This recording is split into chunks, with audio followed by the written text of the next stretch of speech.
हाँ बच्चों, आज के लेक्चर में हम क्लास क्लास 11th के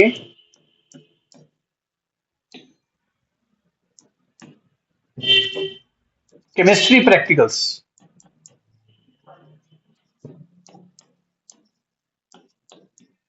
के एक टॉपिक को डिस्कस करेंगे जिसको हम कहते हैं volumetric analysis.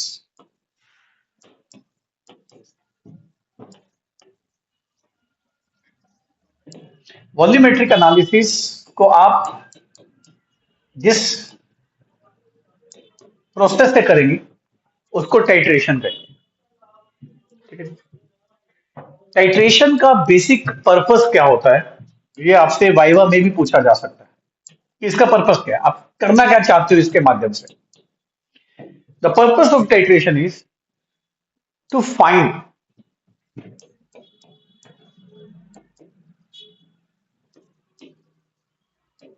volume of the component required to react completely with other liquid। अभी बता रहा हूं इसका मतलब ऑफ नॉन अमाउंट, अभी इसका मतलब भी बताने वाला हूं।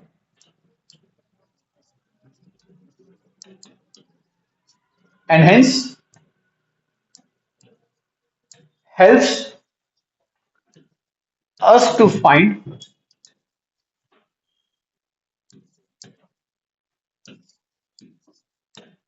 amount of unknown liquid।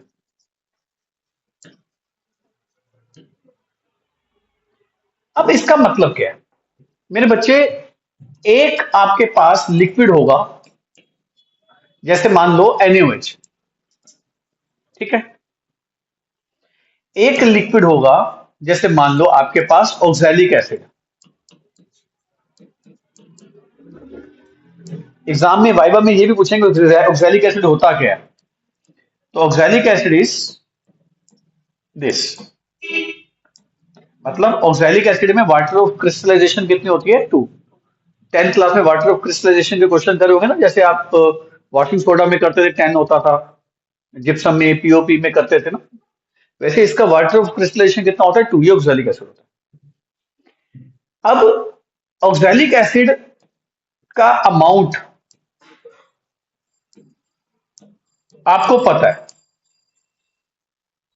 Amount का मतलब आपको इसकी मोलैरिटी पता है, अमाउंट का मतलब आपको इसकी स्ट्रेंथ भी पता है। ठीक, आपने इसकी मोलैरिटी और इसकी स्ट्रेंथ का इस्तेमाल करके आपने NaOH का सबसे पहले तो निकालना है कि वॉल्यूम कितना चाहिए होगा to react completely with this liquid. NaOH का वॉल्यूम निकालना होगा to react completely with this liquid, वो मैंने लिखी है बात।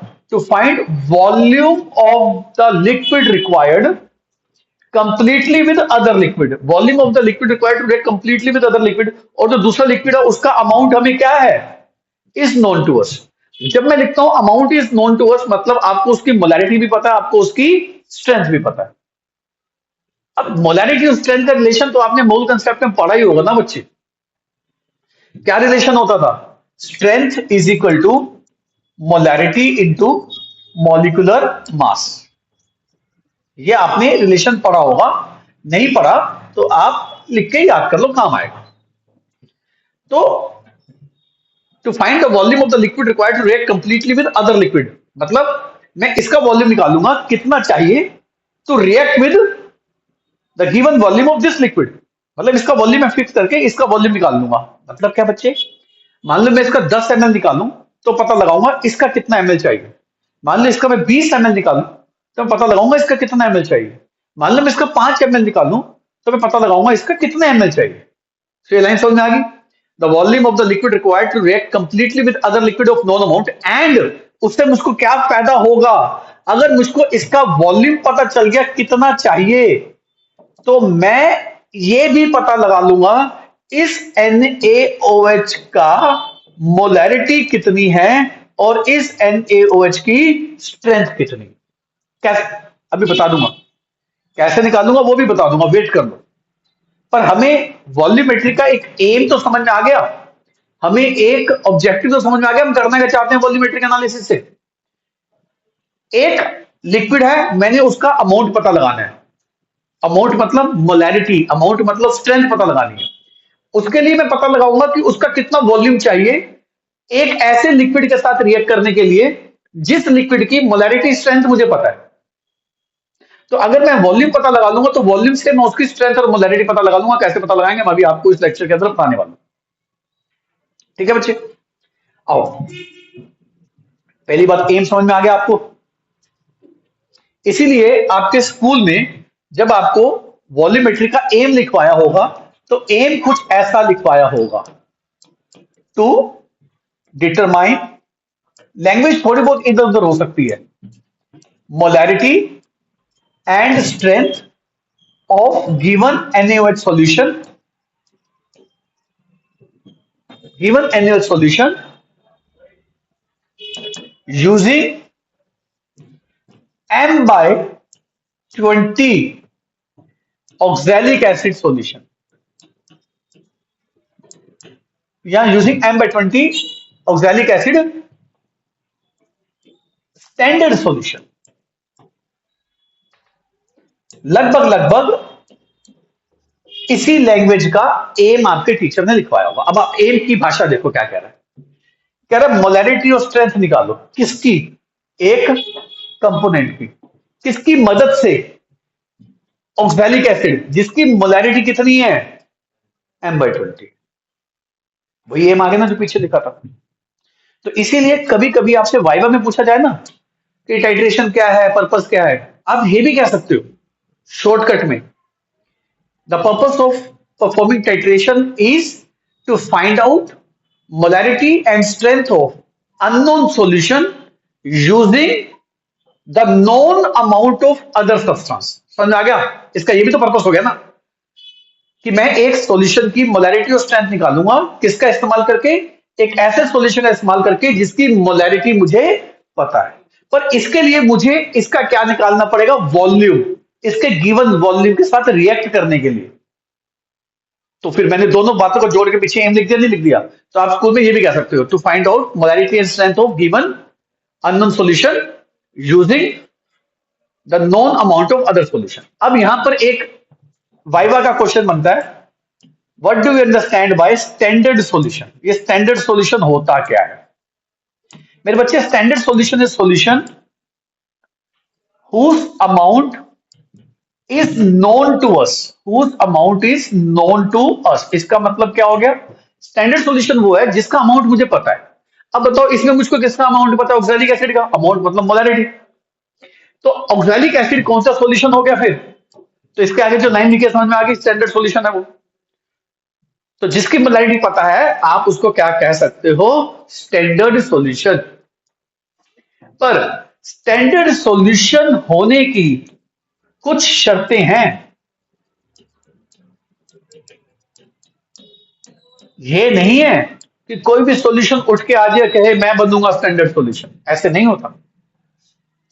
स्टैंडर्ड सॉल्यूशन की पहली कैरेक्टरिस्टिक ये है, it should be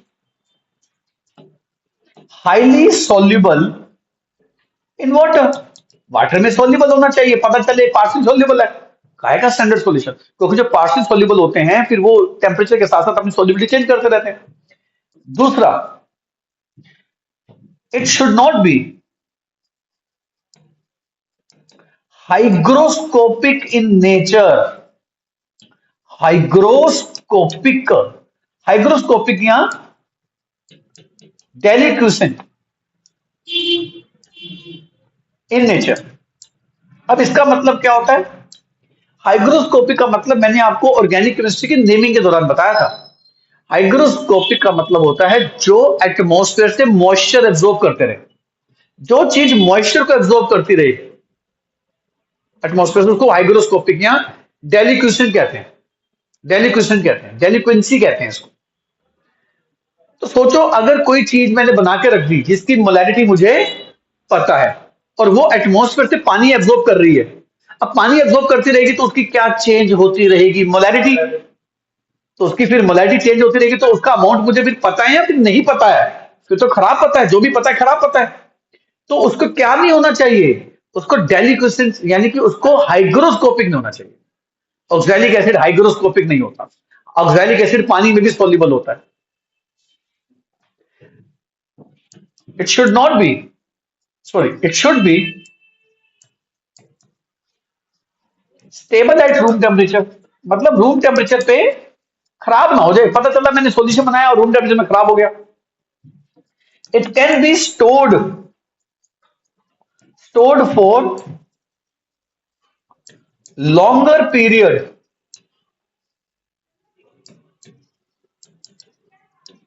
of time in lab।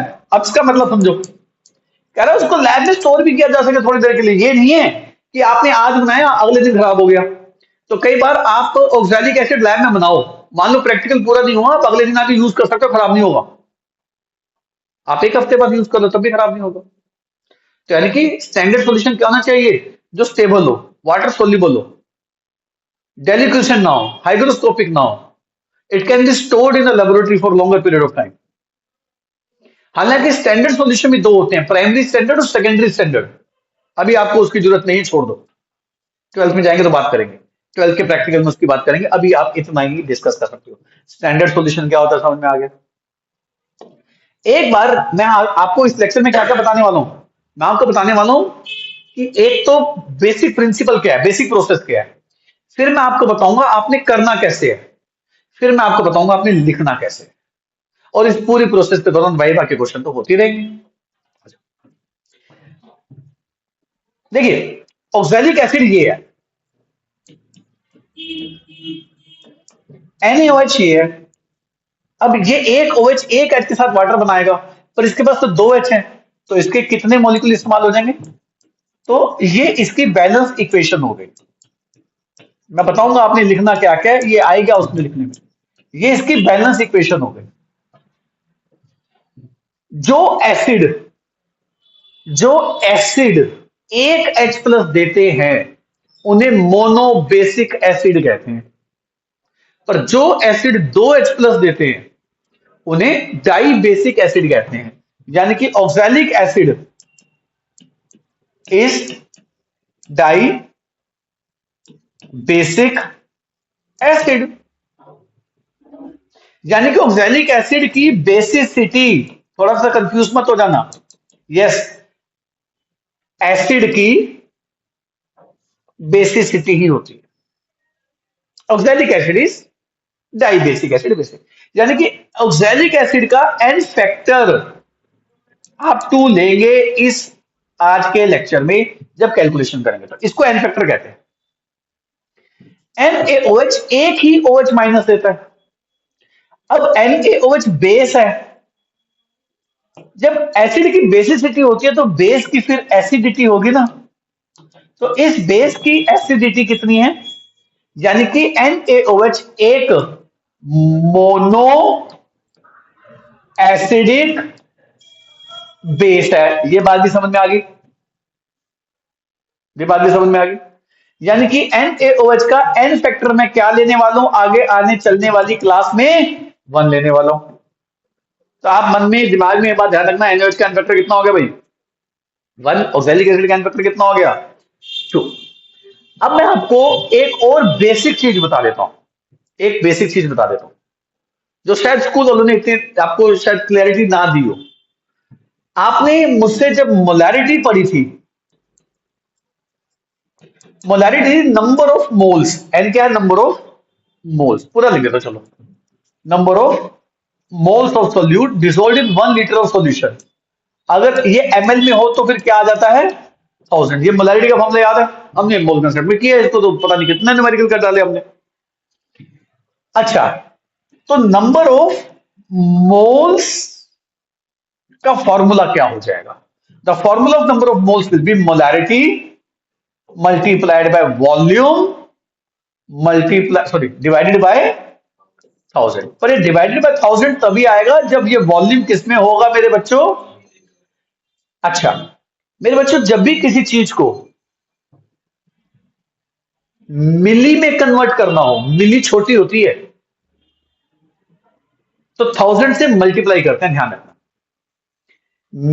जैसे मिलीलीटर है, मिलीलीटर है, मिलीलीटर, मिली होता है 10⁻³ जैसे आपने कहा 2 मिलीलीटर लिक्विड है, तो मिली कितना होता है बताओ, माइनस, ये वॉल्यूम हो गया।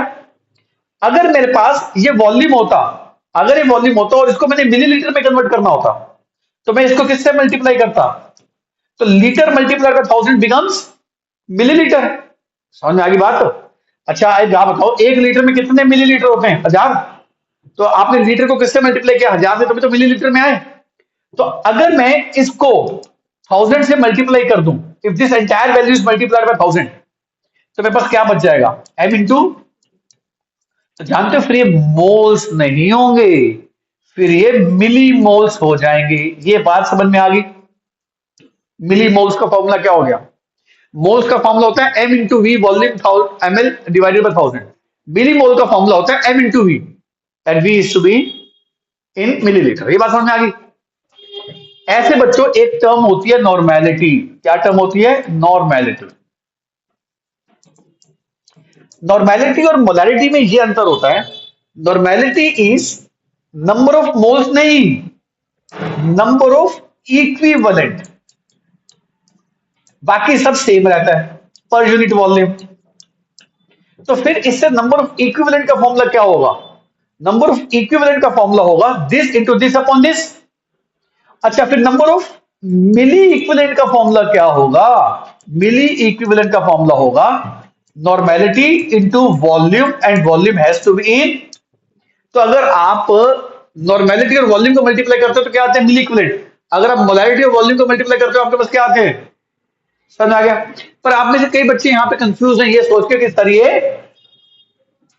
इक्विवेलेंट क्या होते हैं। आपको क्या आता है, आपको तो नंबर ऑफ मोल्स आता है। चलो एक बात रिवाइज करना, नंबर ऑफ मोल्स क्या होते हैं, एक चीज रिवाइज करते हैं। मोल्स होते थे मास अपॉन मॉलिक्यूलर मास, ये होते थे, मोल कंसेप्ट में यही पढ़ाया, याद करो। पर बच्चे नंबर ऑफ इक्विवेलेंट जो होते हैं ना, उसमें एक चीज का अंतर आ जाता है, ये हो जाता है मास अपॉन इक्विवेलेंट मास। अब बच्चा कहता है कि सर मॉलिक्यूलर मास तो मैं जानता था, ये इक्विवेलेंट मास क्या होता है?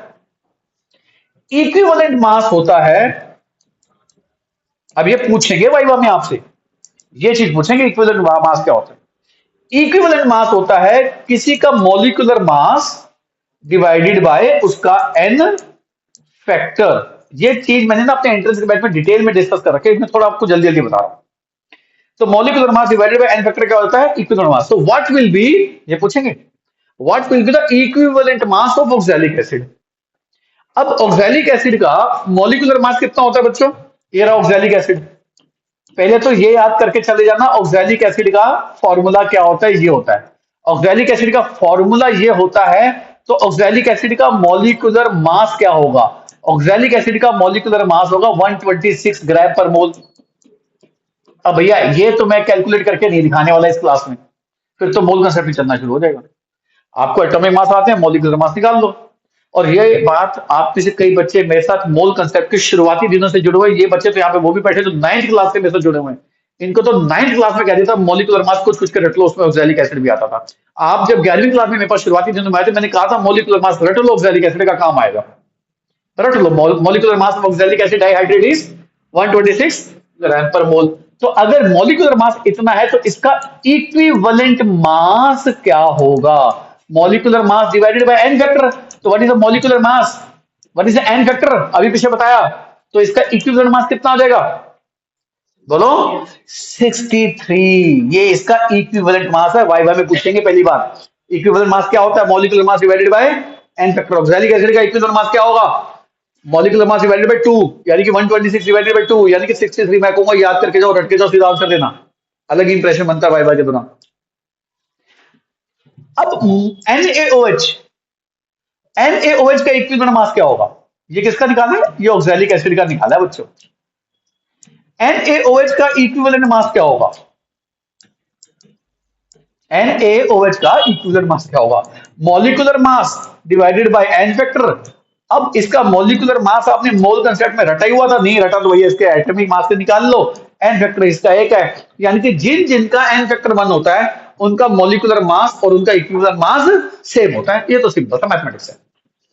पर अगर आपने पीछे फॉर्मूले को ध्यान से समझाओ कि इक्विवेलेंट होता है मास अपॉन इक्विवेलेंट मास, तो अगर मैं इस मास डिवाइडेड बाय ई, और ई क्या होता है मॉलिकुलर मास डिवाइडेड बाय, तो अगर मैं यहां पर ई की जगह molecular mass upon n factor कर दूं, जरा बच्चों ध्यान से देखना, molecular mass upon n factor, upon n factor, n factor कहां आ जाएगा, ऊपर आ जाएगा, नहीं आ जाएगा।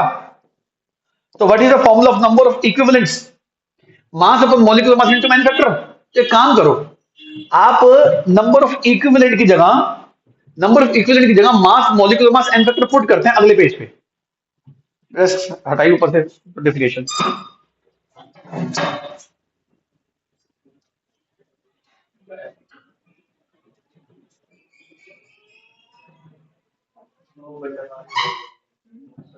बैठ जाए, बैठ जाए।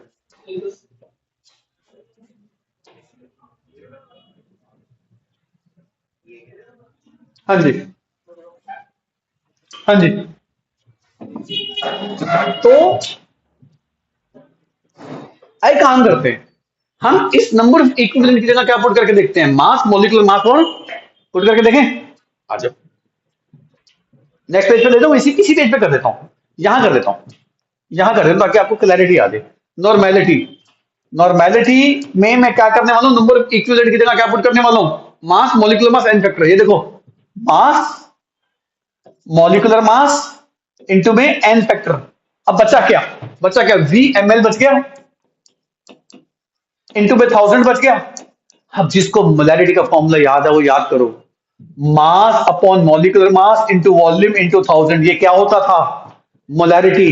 यानी कि क्या मैं कह सकता हूं, normality is equal to molarity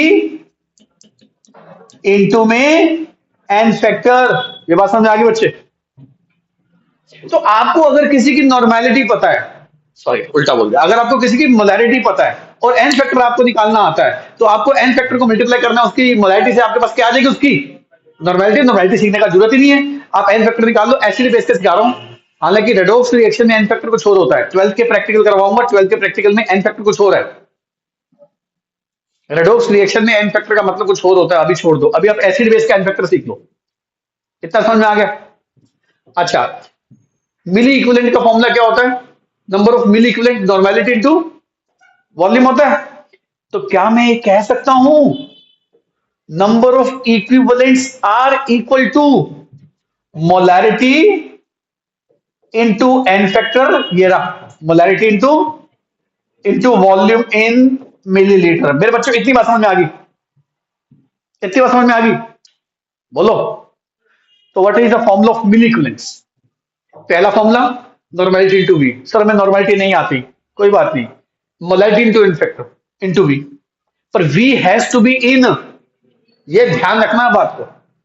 अब मैं आपको इस कंसेप्ट को खत्म करके मैं वॉल्यूमेट्रिक में आने वाला हूं, क्योंकि मुझको 10-15 मिनट अलग से लगाने पड़े, क्यों लगाने पड़े आपको समझ में आ जाएगा।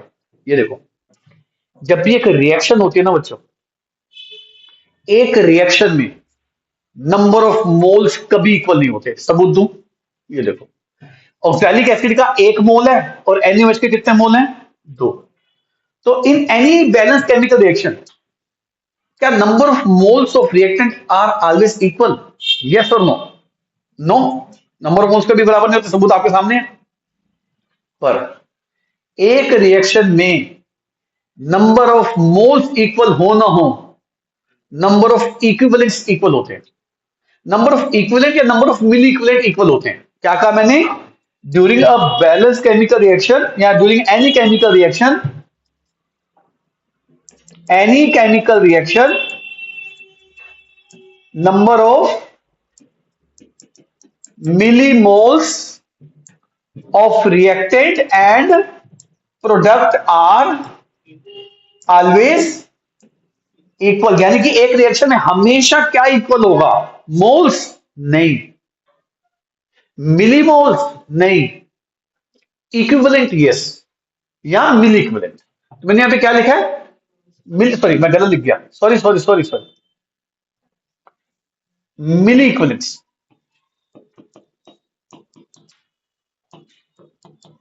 मिली इक्विवेलेंट या इक्विवेलेंट इक्वल होते हैं। जानते हो क्यों इक्वल होते हैं? इसका कारण समझो बच्चे, मैं आपको चीज रटवाना नहीं चाहता, मैं इतनी डिटेल में नहीं जा पाऊंगा क्योंकि इतना समय नहीं है मेरे पास। एक्चुअली क्या होता है, जब नॉर्मेलिटी निकाल रहे होते हैं उसमें एन फैक्टर इंक्लूडेड होता है। तो एन फैक्टर जो इसमें होता है वो एन फैक्टर किसमें आ चुका होता है, फॉर्मूले में आ चुका होता है। मोलारिटी में तो एन फैक्टर होता नहीं। तो जब नॉर्मेलिटी निकालते हैं तो उसमें हम क्या इंक्लूड कर लेते हैं, उसका एन फैक्टर। जब एन फैक्टर इंक्लूड हो गया तो मिलीमोल्स इक्वल हो ना हो, क्या इक्वल हो जाएंगे, उसके मिली इक्विवेलेंट। मिली इक्विवेलेंट इक्वल होंगे या इक्विवेलेंट इक्वल होंगे, एक ही बात है। तो एक बात बताओ, अगर ये एक रिएक्शन है ए प्लस बी गिव सी, तो इस रिएक्शन में क्या चीज इक्वल होगी, एक्स वाई जेड, क्या इनके मोल्स इक्वल होंगे, पर क्या इक्वल होंगे, millimoles of A will be equal to, sorry मैं फिर मिली मोल्स लिख रहा हूं, milliequivalents of A will be equal to milli equivalent of B, and it will be equal to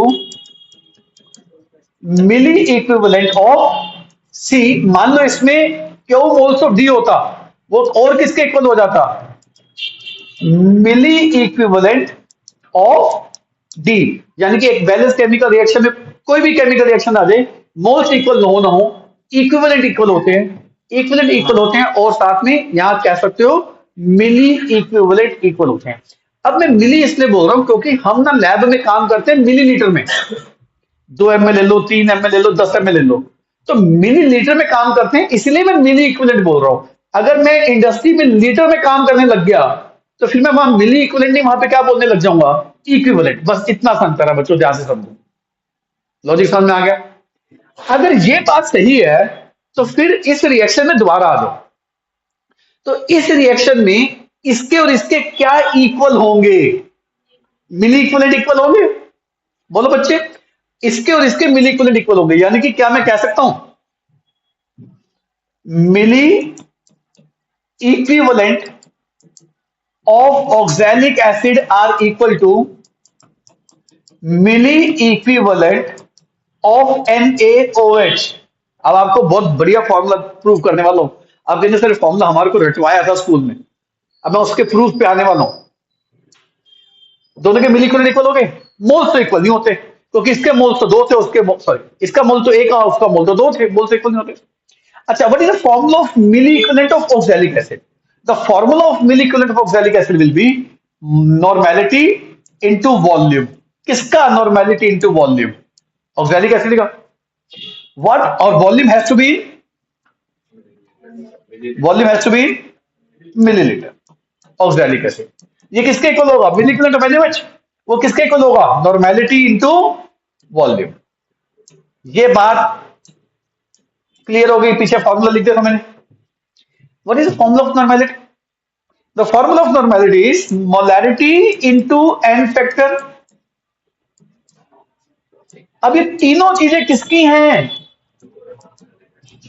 और ये नॉर्मेलिटी का formula क्या हो सकता है, मोलैरिटी इनटू में एन फैक्टर, और ये तीनों चीजें किसकी हैं, इसीलिए हो सकता है आपके स्कूल में ये फॉर्मूला लिखवाया हो, formula of calculation of volumetric analysis, ऐसे N1 M1 V1 is equal to N2 M2 V2। मेरे बच्चों समझ में आ गया फॉर्मूला कैसे लिखवाया आपने, लॉजिक समझ में आ गया। और उसको उल्टा कराता हूं, पर V has to be in, बार बार बोल रहा हूं, और उसको उल्टा चलते हैं, N1 into M1, N1 into M1 ये क्या होती है, नॉर्मेलिटी, यानी कि normality into volume. Normality into volume ये मिलके क्या बनाता है, मिली इक्विवेलेंट, यानी कि मिली इक्विवेलेंट, यानी कि milli equivalent of oxalic acid is equal to milli equivalent of NaOH। और ये तो कांसेप्ट लगा रहे हैं, during chemical reaction milli equivalent of all reactants are equal to milli equivalent of all products. Logic समझ में आ गया। अभी सिर्फ फॉर्मूला बताया कैसे आया, मैंने फॉर्मूला रटवाया नहीं है आपको, समझा दिया कैसे उसका ओरिजिन हुआ। अब आते हैं, मैं अपनी पहली बात जो आपको लिख रहा था, आपको पहली बात पे लेके आता हूं। आ जाओ, आओ, आपको दोबारा से तभी चीज समझ में आएगी ना बच्चों। मैंने क्या एम लिखा है इसका, कि भैया मैं एक लिक्विड का वॉल्यूम पता लगाऊंगा जो चाहिए रिएक्ट करने के लिए दूसरे के लिक्विड के साथ, और उस लिक्विड का मुझको क्या पता है, मोलैरिटी और स्ट्रेंथ, और उसका वॉल्यूम पता लगाने के बाद मैं क्या पता लगा लूंगा, उस लिक्विड की मोलैरिटी और स्ट्रेंथ पता लगा लूंगा। आना जरा, अब आपको कहेंगे कमाल हो गया सर ये तो, अभी दिखाते हैं कमाल, अभी दिखाते हैं कमाल, अभी दिखाते हैं कमाल। अच्छा, ये वाला फैक्टर किसका है, ऑक्सैलिक एसिड का। ये वाला फैक्टर किसका है। अब मेरे बच्चों, ऑक्सैलिक एसिड की मोलैरिटी मुझे पता थी, याद करो ए में मैंने इसकी मोलैरिटी कितनी लिखी थी, M/20। हो सकता है आपके स्कूल के टीचर ने लिखा रखो M/40, हो सकता है किसी स्कूल के टीचर ने लिखा रखो M/50, हो सकता है किसी स्कूल के टीचर ने लिखा रखो M/100, किसी ने लिखा रखो M/10। क्या फर्क पड़ता है, अमाउंट तो है ना, अमाउंट तो है ना। चलो, यानी कि आपको ऑक्सैलिक एसिड की क्या चीज है जो पता है, मोलैरिटी। मैं इसका वॉल्यूम लूंगा जो मुझे पता है। अब ये वॉल्यूम चाहे मैं 10 ml लूं, ये वॉल्यूम चाहे मैं 20 ml लूं, ये वॉल्यूम मैं चाहे 50 ml लूं, वॉल्यूम चाहे मैं 5 ml लूं, चाहे वॉल्यूम 2 ml लूं, चाहे वॉल्यूम 1 ml लूं, मेरी मर्जी। इसीलिए किसी स्कूल में जो पिपिट होती है, पिपिट, पिपिट पतली सी होगी इस शेप की, पतली सी होगी इस शेप की। कोई पिपिट 20 ml की होगी, किसी स्कूल में पिपिट 10 ml की होगी, किसी स्कूल में पिपिट 5 ml की होगी, किसी में 2 ml की होगी। आपको पता है कि किसी ना किसी वॉल्यूम की मैचिंग आपके स्कूल की पिपेट से होगी होगी जो मैंने बोले, 20, 10, 5, 2 ये चलती है। यानी कि मैं इस पिपेट की मदद से ऑक्सैलिक एसिड को सक करूंगा, सक कैसे करूंगा वो भी बताने वाला हूं। इस पिपेट की मदद से मैं ऑक्सैलिक एसिड सक कर लूंगा, इसका वॉल्यूम मुझे पता चल गया, 10, मान लो 10 ml। कितने ml है स्कूल में तुम्हारे, 10 ml। चलो ये 10 ml ले लिया, मोलैरिटी मुझको इसकी पता थी, एन वेक्टर मुझको इसका पता है 2 होता है। बोलो, मैं क्या पता लगा लूंगा, volume of other liquid required. मैंने पहले एम में यही बात लिखी थी ना, the purpose of titration is to find the volume of a solution required to react completely with other solution of known volume of known amount.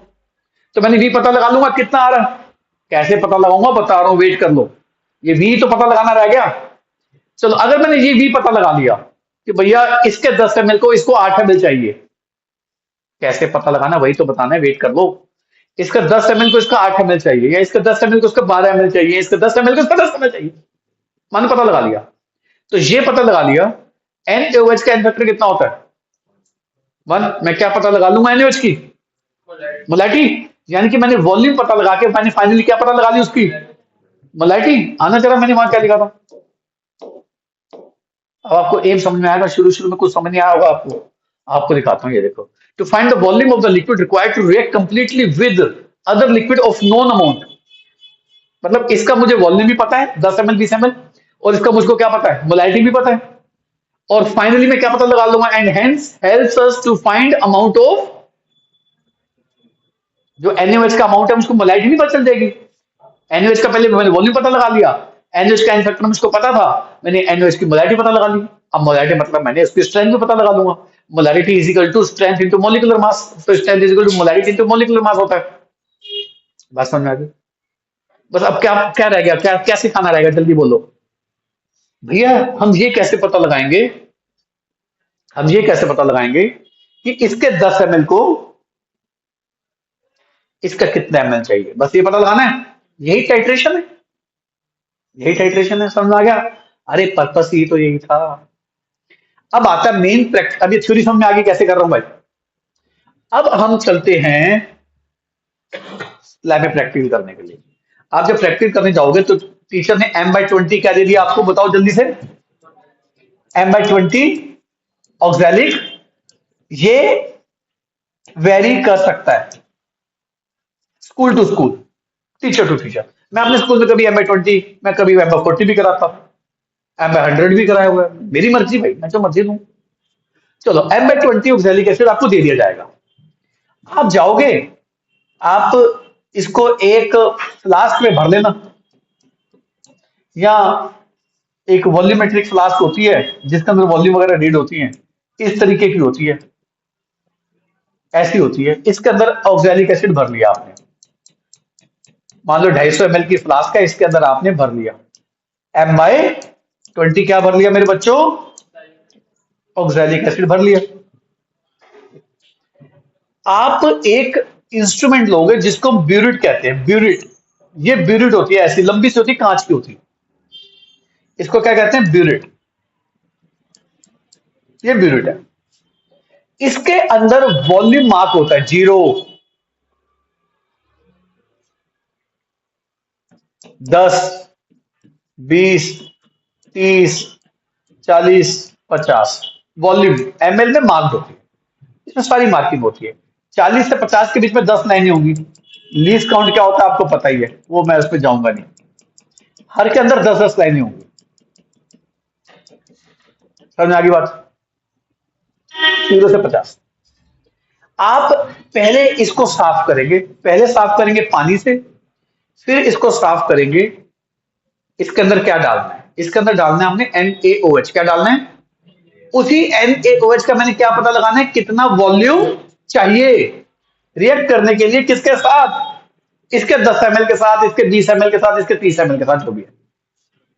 तो हमने इसको भर देना है, किसके साथ भर देना, जल्दी बोलो भाई। हमने इसके अंदर भर दिया Na, जिसकी मुझको क्या पता लगानी है, मोलैरिटी, जिसकी मुझको क्या पता लगानी है, स्ट्रेंथ। एम क्या था, to find out the molarity and strength of given NaOH solution using M/20 standard oxalic acid solution. Standard क्या होता है मैं स्टार्टिंग के लेक्चर में बता चुका, क्लियर हो गया। अब हमने इसके अंदर NaOH भर दिया, पर NaOH भरने से पहले इसको NaOH से रिंस करना होता है। बच्चा कहता है ये नहीं समझा मैं। आपको ब्यूरिट तो साफ मिलेगी, अगर गंदी है तो पानी से पहले साफ करोगे, पानी डाल के, लंबी सी होती है, पानी डाल के थोड़ा ऐसे हिलाना, और नीचे इसकी नोब होती है ऐसी, इसको रन करना, ऐसे खोल देना, जैसे टूटी खोलते हो घर में, इसको खोल देना, सारा इसमें से गिर जाएगा पानी। अब पानी गिरने के बाद इसको किससे रिंस करना है, NaOH जो इसके अंदर भरना है। अब रिंस करना क्या होता है, आप इस इतनी बड़ी पिपेट में, सॉरी ब्यूरेट में 5-6 ml 10 ml NaOH डालना, ठीक है, डाल दिया। उस NaOH को पूरी ब्यूरेट में ऐसे ऐसे करके बार बार ऐसे ऐसे रन करना। अंदर कहीं ना कहीं पानी चिपका होगा ना, जहां जहां पानी चिपका होगा NaOH उसको अपने अंदर मिला लेगा। अंदर उसको क्या नहीं चाहिए, ये तो NaOH डाइल्यूट हो जाएगा अगर अंदर पानी मिल गया उसको। समझ में आ गया, तो इसको मैं NaOH से रिंस कर लूंगा। अब वो NaOH जो रिंस हो गया, उसको नीचे वाली नोजल खोल के उसको रन कर दूंगा। समझ में आ गया, उसको भी फेंक दिया मैंने क्योंकि वो डाइल्यूट हो गया। तो क्यों क्या हो गया, अंदर पानी भी तो, एक बात तो गिलास साफ करते हो, गिलास के अंदर पानी नहीं रह जाता, कांच का गिलास साफ करते हो उसके अंदर थोड़ा पानी नहीं रह जाता, फिर इसको कपड़े से साफ करके चमकाते हो। अब अंदर कपड़ा तो जाएगा नहीं, मैंने इसको किससे रिंस कर लिया। ये पूछेंगे ब्यूरिट को किससे रिंस किया, अगर आपने कह दिया पानी से, किससे क्या गेट आउट, आपने कहना है इसके अंदर मैंने NaOH डाला था, तो after washing it with water I rinsed it with NaOH। आ जाओ, फिर एक मिलेगी आपको पिपिट, ये ऐसी ऐसी ऐसी पिपिट मिलेगी, पतली सी होगी पिपिट, क्या कहते हैं इसको, इसको पिपिट कहते हैं। इस पिपिट के ना यहां मार्किंग लगी होती है, अगर 10 ml के तो यहाँ पे 10 ml का मार्क होगा, 20 ml के तो 20 ml का मार्क होगा, 5 ml के तो 5 ml का मार्क होगा। अब ये थोड़ा टफ होता है उन बच्चों के लिए जिन्होंने पूरा साल लैब की शक्ल नहीं देखी, अभी स्टेप उनके लिए मुश्किल होने वाला है। ये इसको डालेंगे इसके अंदर, इसके अंदर डाल के सक करेंगे, जैसे स्ट्रॉ से आप पेप्सी वगैरह सक करते हो, सक करेंगे तो इसमें भरना शुरू हो जाएगा। जब इसमें भरना शुरू होगा तो कभी कभी कुछ ऐसे बच्चे भी होते हैं जिनके टेस्ट तक करने से मुंह में चला जाता है, गया भी होगा, जाना भी चाहिए, शगुन की बात है, होना चाहिए, अच्छी बात है, ठीक है। भैया नहीं जबरदस्ती नहीं डालना उसको मुंह में डालने, सर ने कहा था, मजाक कर रहा हूं। हालांकि ऑक्सैलिक एसिड M/20 से आपके दांत थोड़े किटकिटाएंगे, ऑक्सैलिक एसिड दांतों के लिए अच्छा होता है, टेंशन मत लेना। मुंह में चला भी गया तो थूक के कुला कर लेना पानी से, ठीक है। पर मुंह में नहीं जाना चाहिए, उसका तरीका क्या सुनो। जैसे मान लो आपने पानी की बोतल है किसके पास? पानी की बोतल है? नहीं है, कोई बात नहीं। जैसे मान लो आपने वॉल्यूमेट्रिक फ्लास्क ली, जो भी जिसके अंदर ऑक्सैलिक एसिड भरा हुआ है, इसके अंदर ये डाल दिया। अब आप शक कर रहे हो ना, शक करते वक्त आपने अपनी निगाह रखनी है उस लेवल पे जो राइज कर रहा है। मेरे बच्चे, जब ये लेवल राइज करेगा ना, इसके अंदर जब आएगा, या वॉल्यूम हाई होता है, इसके अंदर जब आएगा ना, आप हाई प्रेशर लगाना शुरू करेंगे, क्योंकि हाई वॉल्यूम तो प्रेशर भी ज्यादा मांगेगा वो ऊपर राइज कराने के लिए। पर जैसे यहां से यहां घुसेगा ना, आपका प्रेशर तो हाई लग रहा था, हाई प्रेशर लग रहा था, एकदम से लेवल राइज तेज करेगा, आपके मुंह में चला जाएगा। तो आपने सावधान कब हो जाना है? जल्दी से बोलो। शक करते वक्त सावधान कब हो जाना है? शक करते वक्त सावधान तब हो जाना है जब ये इसके अंदर आ गया हो, सावधान हो जाना। फिर धीरे धीरे शक करना। फिर जब ये इसके अंदर पूरा आने वाला होगा ना, धीरे प्रेशर कम कर देना, प्रेशर कम कर देना। जैसे प्रेशर कम करेंगे, लिक्विड मार्क तक आएगा, पर आपने इसको मार्क तक नहीं लेके आना, मार्क से थोड़ा ऊपर लाना है। यही तो दिक्कत है, तभी तो मुंह में जाता है। अब आप कहोगे सर मार्क से ऊपर क्यों जाना है? अभी आपको बता रहे हैं। मान लो ये मार्क है, ये मार्क है, मेरी फिंगर को लेवल मानना, यहां नहीं रोकना। हम्म हम्म प्रेशर रोक देना, प्रेशर रोक दो तो यहीं रुक जाएगा।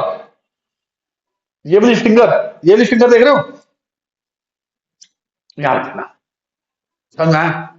जैसे ही ऑक्सैलिक एसिड लेवल से कहां गया, ऊपर गया, फिंगर, जैसे फिंगर रोक दोगे लेवल वहीं का वहीं रुक जाएगा, नहीं रुक जाएगा? पर सोचो, अगर आपने ये मार्क था, यहां पे प्रेशर रोक दिया, अब जितनी देर में उंगली लेके आओगे, थोड़ा तो नीचे जाएगा ना बच्चे, थोड़ा तो नीचे जाएगा ना। आपने नीचे नहीं आने देना, इसलिए आप थोड़ा ऊपर ले आना, फिंगर रख देना। अब फिंगर रख दी, अब जैसे ही फिंगर रख दी, मान लो इतना चला गया इसके अंदर, क्यों? Oxalic acid. तो आप अपनी फिंगर का ना प्रेशर हल्का हल्का रिलीज करना, हल्का सा ऊपर करना, लिक्विड नीचे होगा। फिर हल्का सा नीचे करना, लिक्विड। जैसे लिक्विड इसके लेवल पे आ गया, आप अपनी फिंगर को टाइट कर देना। पर इसके अंदर ना दो तरह के मिनिस्कस बनते हैं, दो तरह के मिनिस्कस। एक ऐसा मिनिस्कस बनता है, आपने ऊपर वाली रीडिंग नहीं लेनी, ये वाली रीडिंग लेनी है।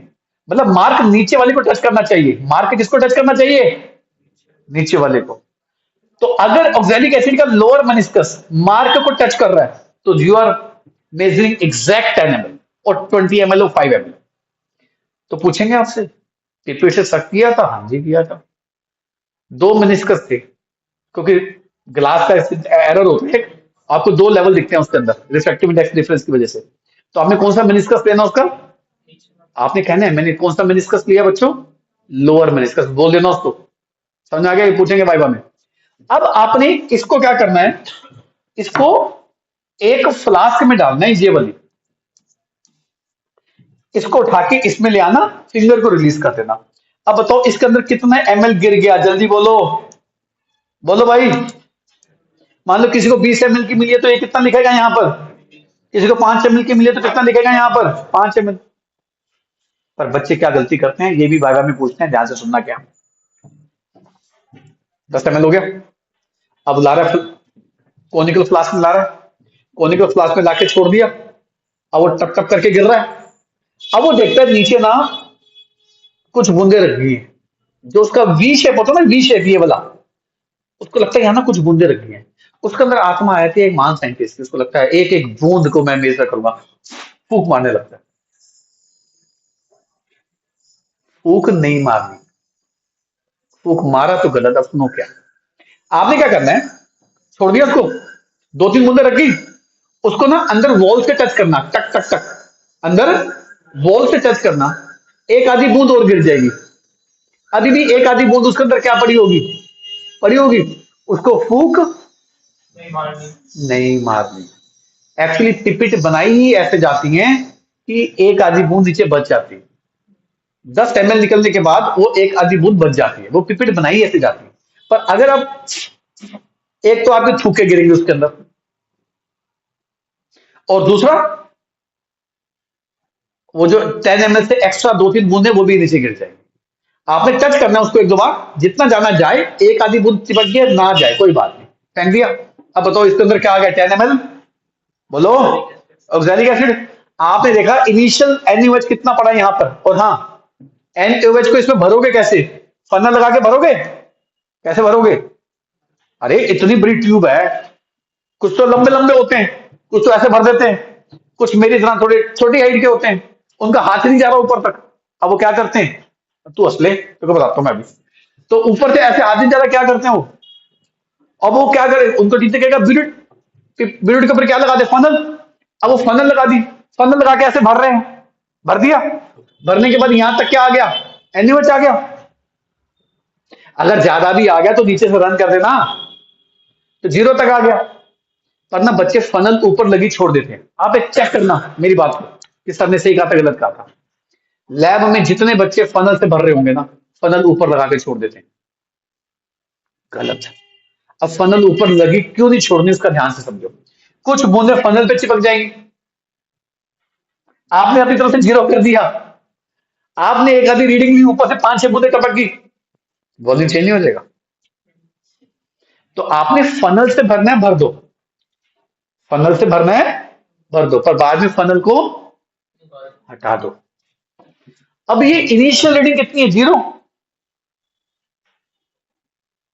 पर यहां पे कई स्कूल में आपको गलत भी बता सकते हैं।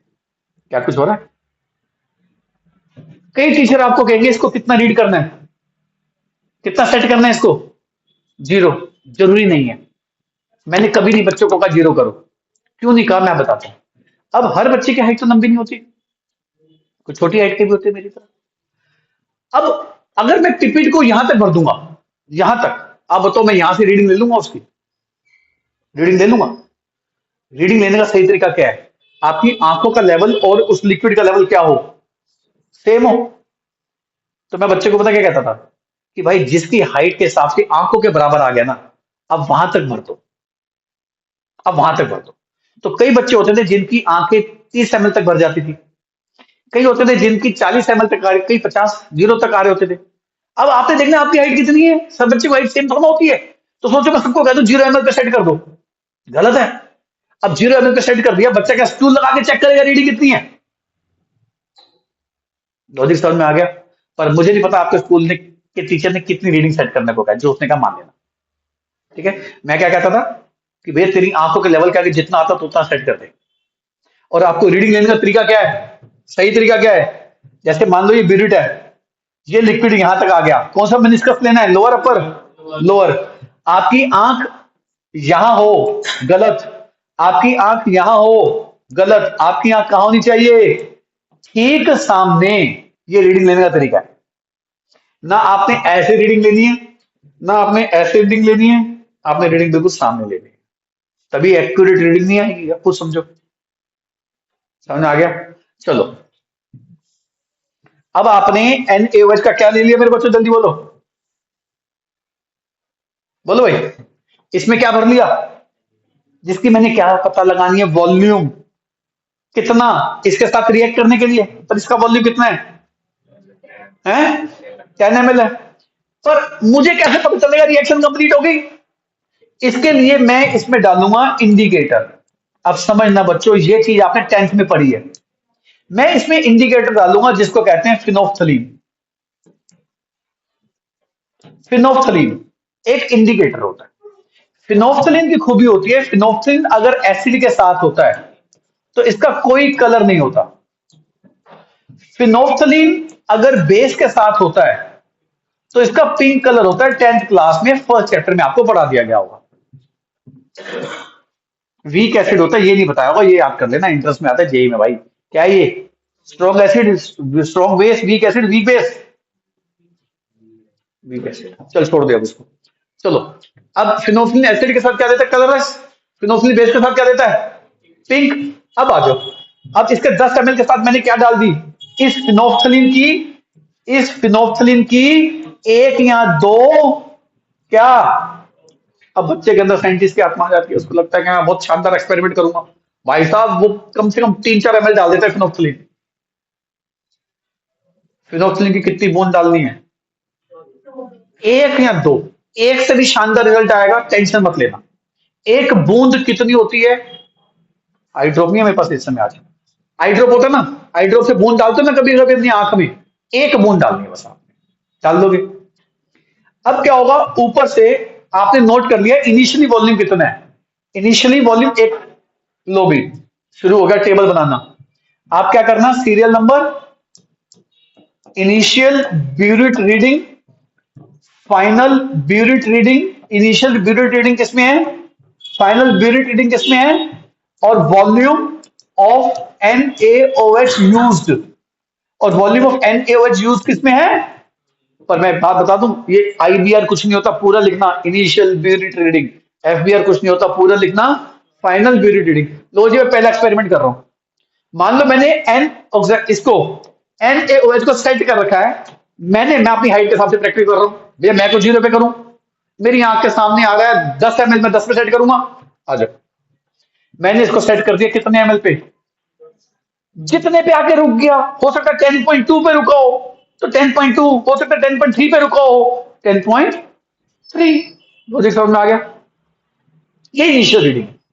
अब मैं क्या करूंगा, मैं बच्चे इसकी ना ऐसे नोब खोलूंगा और इसकी थोड़ी सी ड्रॉप टपकाऊंगा, इसको बंद करके इसको शेक कर दूंगा।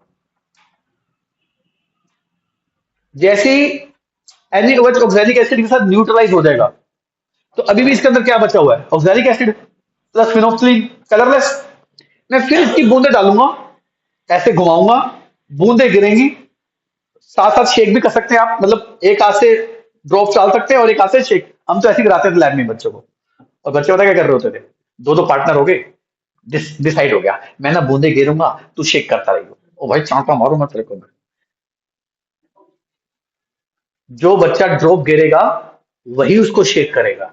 तेरी बारी दूसरी बारी में आएगी तो दूसरी बारी में कर लियो, ये नहीं है कि मैं ड्रॉप गिरता हूं तू शेक कर ले, नहीं। आपने एक हाथ से ड्रॉप गिरनी है और एक हाथ से उसको क्या करते रहना है, शेक करते रहना है। समझ में आ गया। फिर और ड्रॉप गिरी शेक, और ड्रॉप गिरी शेक, और ड्रॉप गिरी शेक। एक समय आएगा NaOH ऑक्सैलिक एसिड को पूरी तरह से क्या कर देगा, न्यूट्रलाइज। वही तो पता लगाना है, वही तो पता लगाना है। जैसे न्यूट्रलाइजेशन होगा, ना इसके अंदर एसिड बचेगा, ना इसके अंदर बेस बचेगा, सॉल्ट बचेगा। पर अभी भी मुझको नहीं पता रिएक्शन हुई या नहीं हुई। उसके बाद एक भी बूंद ऊपर से गिरी, वो एक बूंद जाके इंडिकेटर से मिलके क्या दे देगी, पिंक कलर दे देगी। मुझको पता चल जाएगा रिएक्शन होगी कंप्लीट। अब मैं क्या पता लगाऊंगा, फाइनल ब्यूरिट रीडिंग। मान लो फाइनल ब्यूरिट रीडिंग 18 ml आई, मतलब धीरे धीरे मैं गिरता रहूंगा, गिरता रहूंगा, गिरता रहूंगा, गिरता रहूंगा, तो 10 से 18 पे आके रुक गई। तो बताओ NaOH यूज कितना हुआ। ये बात समझ में आ गई बच्चों, ये बात क्लियर हो गई। पहली रीडिंग समझ में आ गया कैसे ली। फिर मैं उस फ्लास्क में जिसमें रीडिंग ले रहा था, जिसमें पिंक कलर आ गया था, लाइट पिंक, एंड पॉइंट क्या है, end point is colourless to light pink. Colourless to pink नहीं बोलना, कलरलेस टू, ये एंड पॉइंट आ गया, मतलब रिएक्शन खत्म हो गई। अब एक एक्स्ट्रा बूंद डाल के कलर आ गया तो मुझको पता चल गया रिएक्शन खत्म हो गई। अब मैं सेकंड रीडिंग लूंगा तो क्या करूंगा, मैं उसके अंदर जिसके अंदर टाइट्रेशन कर रहा था उसको जाके सिंक में फेंक दूंगा, ऐसे उड़ेल दूंगा, थोड़ा पानी डाल दूंगा, थोड़ा पानी से साफ करूंगा, पूरा साफ करके उसको अच्छे से छान दूंगा। अब पानी भी नहीं चिपका हुआ, कुछ भी नहीं चिपका हुआ। अब मैं फिर जाऊंगा किसके पास, अब मैं जाऊंगा ऑक्सैलिक एसिड की इस फ्लास्क के पास, इसके अंदर डालूंगा ये पिपिट, ये पिपिट से मार्क तक है, मार्क से ऊपर, ऊपर रोक दूंगा। जैसे रोक दूंगा फिर मार्क तक अपनी फिंगर का प्रेशर रिलीज करते करते मार्क तक लेके आऊंगा, फिर फिंगर को स्ट्रॉन्ग कर दूंगा, फिर उस पिपिट के 10 ml को इसके अंदर लाके छोड़ दूंगा, बूंदे गिरती रहेंगी, फिर नीचे 3-4 बूंदे बच जाएंगी, फूंक मारूंगा नहीं, फिर उसको थोड़ा सा फिर टक टक करूंगा, फिर 2-3 बूंदे और चली जाएंगी, फिर एक आधी बूंद बच जाएगी, फूके मारूंगा, छोड़ दूंगा। फिर 10 ml के साथ क्या आ जाएगा जल्दी बताओ, बताओ। इंडिकेटर की क्या डाल दूंगा, 5-6 ml या एक आधी बूंद, उसको इंडिकेटर कहते हैं। तो आपसे पूछेंगे व्हाट इज इंडिकेटर, आप देखेंगे indicator is substance which is used to find out the end point of reaction by changing its colour. जिसको लगता है समझ नहीं आया वीडियो रिवाइंड करके देख लेना।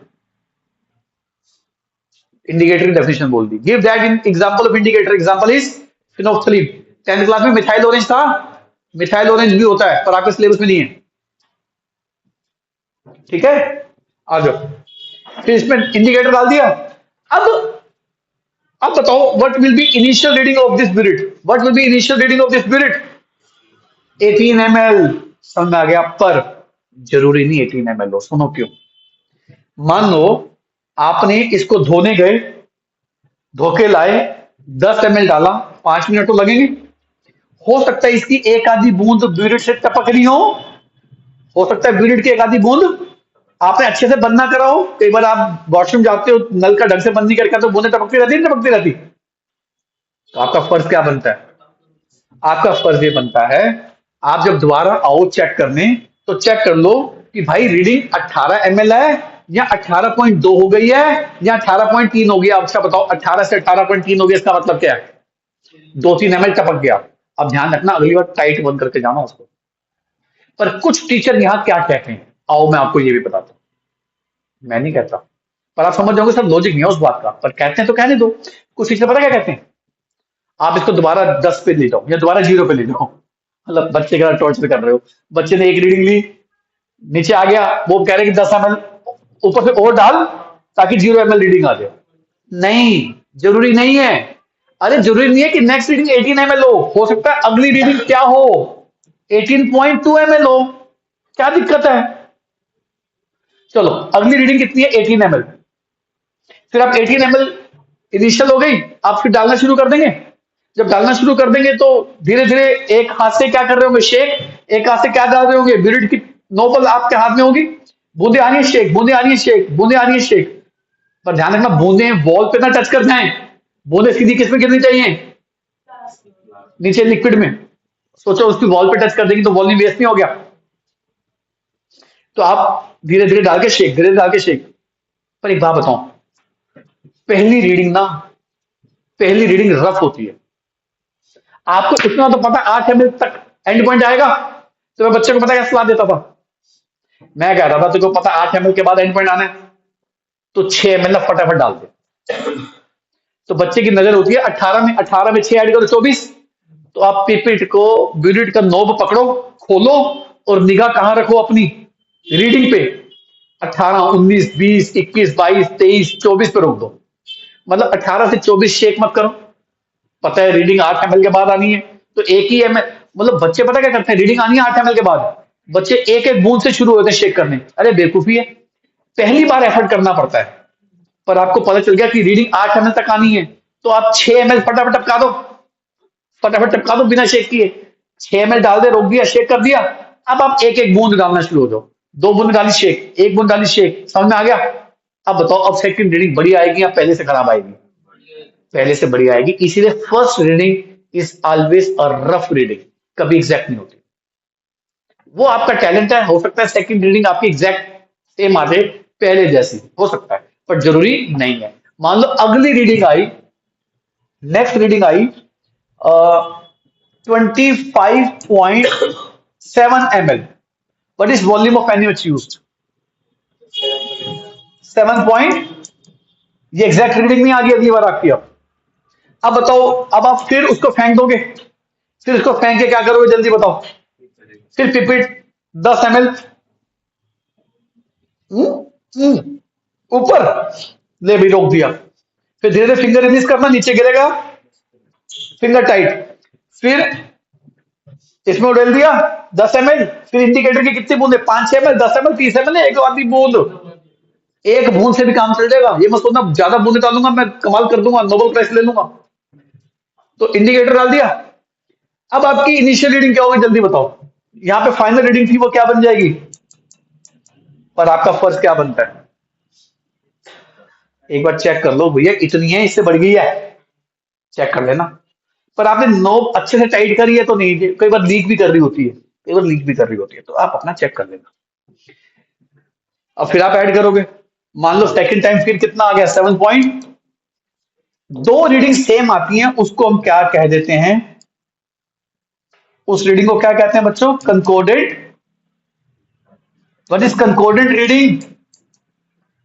बोलो बच्चे, ये थी कंकॉर्डेंट रीडिंग आ गई आपके पास। दो सेम रीडिंग को क्या कहते हैं, पर गलती से एवरेज मत ले लेना। दो रीडिंग सेम आ गई, बस कर दो। मान लो आपकी अभी भी सेम नहीं है, फिर एक और रीडिंग लो, कम से कम दो रीडिंग तीन रीडिंग सेम आनी चाहिए। वो टीचर बता देगा कितनी कंकॉर्डेंट। आप पूछ लेना कि मैम कितनी कंकॉर्डेंट रीडिंग लेनी है, दो, तो दो आ गई। इतना समझ में आ गया। अब कैलकुलेशन में आ जाए। Calculation, n m v of oxalic acid is equal to n m v of, जल्दी बोलो, यानी कि मैं क्या इक्वेट कर रहा हूं, जल्दी से बोलना, मिली इक्विवेलेंट इक्वेट कर रहा हूं। What is an factor of oxalic acid, what is molarity of oxalic acid, वो तो एम दिशा देगा, एम बाई 50 भी हो सकता है भाई, टेंशन मत लेना। What is the volume of oxalic acid, 10 ml। आपने हर बार कितने ml लिया, मान लो टीचर ने 20 ml की पिपेट दी तो कितना लोगे, 5 ml की पिपेट दी तो कितना लोगे, 5, जो दिया हो वो ले लेना। What is the normality of n factor of NaOH, and molarity of NaOH हमें निकालनी है। What is the volume of NaOH required to react completely with the known amount of oxalic acid? 7.7। अब आपको मेरा एम जो लिखा था आ जाते ही टाइट्रेशन का समझ में आ गया। दोबारा दिखाऊं क्या लिखा है ये, दोबारा दिखाता हूं, अब आपको चीज समझ में आनी शुरू हो जाएगी। ये देखो, to find the volume of a liquid, मैंने NaOH का क्या निकाला, वॉल्यूम, ताकि रिएक्ट कर सके किसके साथ, ऑक्सैलिक एसिड के साथ, जिसकी अमाउंट मुझको क्या थी, पता थी, और उससे मैं क्या पता लगा लूंगा। अब मोलैरिटी ऑफ NaOH अभी आपको दिखाता हूं, ये देखो, आ जाए, यहां से ये कट गया। What is the molarity of NaOH, it comes to be, यहां से ये भी कट गया, तो m बाय, ये m यूनिट है, m यूनिट है, टेंशन मत लेना, मोलैरिटी की यूनिट कैपिटल है, 7 बाय, ये इसकी, इसको सॉल्व कर लेना, ये आपके पास मोलैरिटी आ गई, ये पूरा हो गया। अब स्ट्रेंथ का फॉर्मूला क्या होता है, जल्दी से बोलो, मोलैरिटी, मोलैरिटी इंटू मॉलिक्यूलर मास। अब इसकी मोलैरिटी कितनी आई है, ये निकाल ली होगी। मॉलिक्यूलर मास कितना होता है NaOH का, बोलो भाई, 40। तो स्ट्रेंथ की यूनिट क्या होती है, ग्राम पर। लो जी, आपका एम पूरा हो गया, मोलैरिटी और क्या निकाल ली, प्रैक्टिकल डन। समझ में आ गया कैसे, क्या क्लियर हो गया, अब तो कोई डाउट नहीं। अब तो मैं कहता हूं जिस बच्चे ने कभी लैब में प्रैक्टिकल की इसकी शक्ल भी नहीं देखी थी वो भी समझ गया होगा कैसे करना है। अब आती है बात लिखना कैसे। अच्छा, सबसे पहले लिखना एम, फिर लिखना मटेरियल रिक्वायर्ड। अरे मटेरियल रिक्वायर्ड में जो आसपास दिख रहा है लिख देना, बिरेट, पिपेट, फ्लास्क, ठीक है, जो आपको आसपास दिख रहा है, कोनिकल फ्लास्क, सब कुछ लिख देना, ब्यूरिट स्टैंड, सब कुछ लिख देना, कोनिकल फ्लास्क, सब कुछ हो गया। फिर लिखना chemical reaction involve, chemical reaction पीछे लिखी तो थी मैंने, पीछे लिखी थी मैंने। फिर आप लिखना, देखो केमिकल रिएक्शन इन्वॉल्व और थ्योरी एक ही बात है, एक ही बात है, बैलेंस लिखना। प्रोसीजर प्रैक्टिकल फाइल में तो लिखते हो पर एग्जाम में कभी नहीं लिखते। आपका जब एग्जाम होगा स्कूल में 11वीं का, प्रोसीजर नहीं लिखते बच्चे, क्योंकि प्रोसीजर तो बच्चा कर ही रहा है, नहीं लिखना आपने। प्रोसीजर के बाद आ जाता है ऑब्जर्वेशन एंड कैलकुलेशन का टॉपिक। इसमें आप सबसे पहले लिखेंगे, इसमें आप लिखेंगे कि सॉल्यूशन इन ब्यूरिट, ब्यूरिट में क्या लिया आपने, सॉल्यूशन इन पिपिट, पिपिट से क्या लिया आपने, बोलो, पूरा लिखना oxalic acid. Indicator used, indicator used में क्या लिया आपने, फिनोफ्थलीन। एंड पॉइंट क्या लिया आपने, कलरलेस टू लाइट पूरा लिखना है, मैं तो शॉर्ट फॉर्म में लिख देता हूं, colour is to light pink, ये इंडिकेटर हो गया। ठीक है, फिर आपने volume of oxalic acid taken, आपने हर बार ऑक्सैलिक एसिड का वॉल्यूम कितना लिया, ये हर स्कूल में वेरी कर सकता है भैया, मुझे नहीं पता 10 ml है 20 ml, 5 ml दिया क्या स्कूल, तो यह जिसने स्कूल में 5 ml से कराया, नहीं 10 ही कराया। चलो इसका समझ में आ गया। Molarity of oxalic acid taken M by, now formula, formula तो आपको पता ही है, NMV किसका, oxalic acid is equal to NMV किसका, या कोई बात नहीं LHS में कुछ भी रख दो, ये 2, ये M/20, ये 10 ml, ये 1, ये जल्दी बोलो, निकालना था, नहीं ये तो निकालना था, ये निकालना था, ये कितने ml, कंकोर्डेंट रीडिंग से आ गया। यहां से आपने मोलैरिटी निकाल लेनी है किसकी, हर चीज क्लियर करते रहना, और मोलैरिटी से आपने क्या निकाल लेनी है, स्ट्रेंथ, फॉर्मूला आपको पता है, मोलैरिटी इनटू स्ट्रेंथ। दो ऑब्जर्वेशन, सॉरी दो प्रिकॉशंस लिख देना और आपका रिजल्ट आ जाएगा। समझ में आ गया मेरे बच्चों, पर मैं इसमें एक डेफिनेशन और होती है, titrant, titrant, titrant is a solution whose molarity is known to us, जिसकी मोलैरिटी मुझे पता है। Titrant is a solution whose molarity, whose amount is to be calculated. तो आप बताओ इन दोनों में से स्टैंडर्ड सॉल्यूशन कौन सा हुआ, टाइट्रेंट। तो जो स्टैंडर्ड सॉल्यूशन होता है, तो जो स्टैंडर्ड सॉल्यूशन होता है जिसकी मोलैरिटी हमें पता होती है, आप उसको कह सकते हो टाइट्रेंट।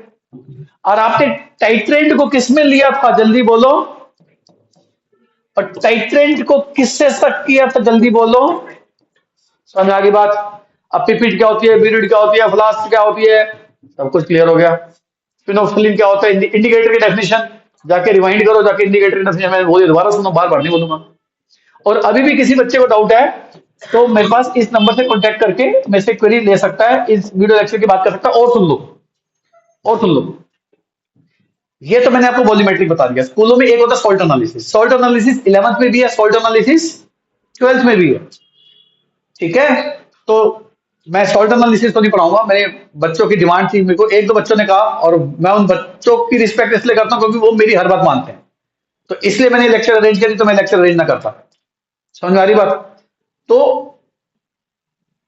सॉल्ट एनालिसिस मैं नहीं पढ़ा पाऊंगा, बहुत लंबा टॉपिक है, उसके लिए आपको मेरी वीडियो लेक्चर देखने पड़ेगा। तो सॉल्ट एनालिसिस देखने का मन है, जाके वीडियो लेक्चर देख लेना। ठीक है, जिसको डाउट है कैसे मिलेंगे, इस नंबर से कॉन्टैक्ट कर ले, वीडियो लेक्चर के बारे में उसको डिटेल एक्सप्लेनेशन मिल जाएगी। तब तक बाय, नमस्ते, ध्यान रखो।